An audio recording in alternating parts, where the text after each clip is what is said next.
Today I prepared a speech, but I guess I'm going to forget about that and just talk to you guys. Because I am here to represent the Lower Keys, just like Tommy. I watch the same thing in our island, sit in filth and not get the representation it should have gotten because our commissioner doesn't come to the Lower Keys very often. When he does, he just kind of stands and takes a lot of abuse and leaves, and nothing changes. So I want to stop that. I'm a local realtor in Big Pine Key. I also own a pawn shop in Big Pine Key. So if you heard my commercial, it says I know BS when I see it. And I do stand by that because I feel that the Lower Keys should be represented by someone who lives in the Lower Keys. I also am very familiar with the building department and the code enforcement agencies. Being a realtor, one of the first calls I make is to the building department, because I deal with foreclosed homes. So most of the homes I deal with have been abandoned for years, even before Wilma. Some of them are in disarray. And I work with the county to get them sold so the new buyers can fix them up and quit being an eyesore in the communities. So I have a lot of dealings with the building department, and after the hurricane, I think they did a really great job for the first 6 months. They did not make you have to pay for permitting of roofs. They did like an emergency situation where they let us get our permits quickly, and things ran pretty smoothly for that first 6 months, but there was such a great need that there's a lot of people that haven't even started the repairs yet. So they stopped that, and what they did was that brought back the importance for permitting to affordable housing. So they gave 4 permits for occupancies for these little homes they're building in Big Pine, but yet we still have people that are living in trailers outside of their homes and waiting for them to get repaired. So that was a mistake on their part. I think somebody should have maybe thought that through and maybe expanded that 6 months to a little bit longer.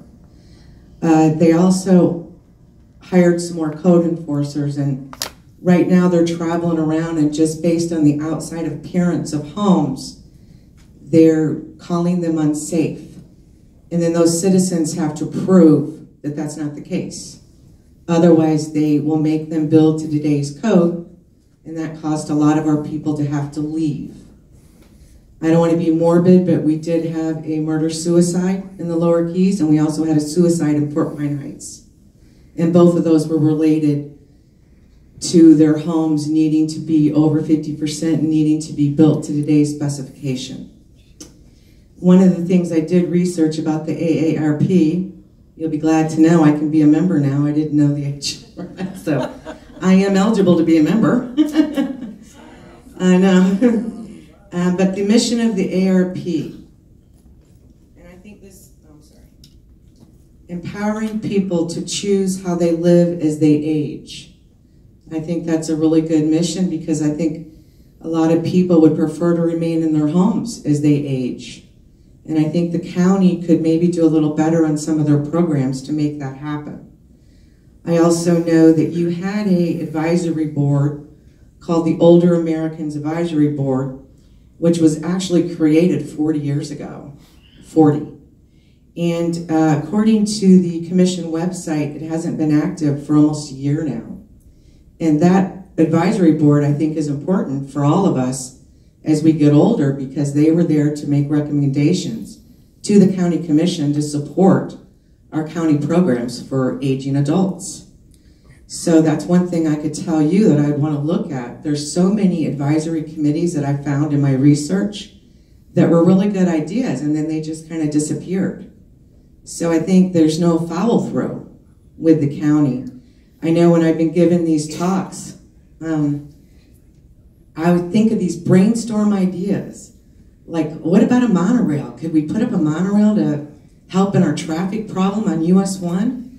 And then I'll look and I'll say, wow, in 2015, that was actually proposed to the county. And obviously they put it up to do a study, but then you don't hear anything else about it. So I think follow through. I'm not here to be a politician. I'm here to work for my constituents in the Lower Keys. And I'm here to actually make their lives better. Oh, my time is up. So, August 28th, I ask you to vote for Debbie Halama, County Commissioner seat 2. Thank you.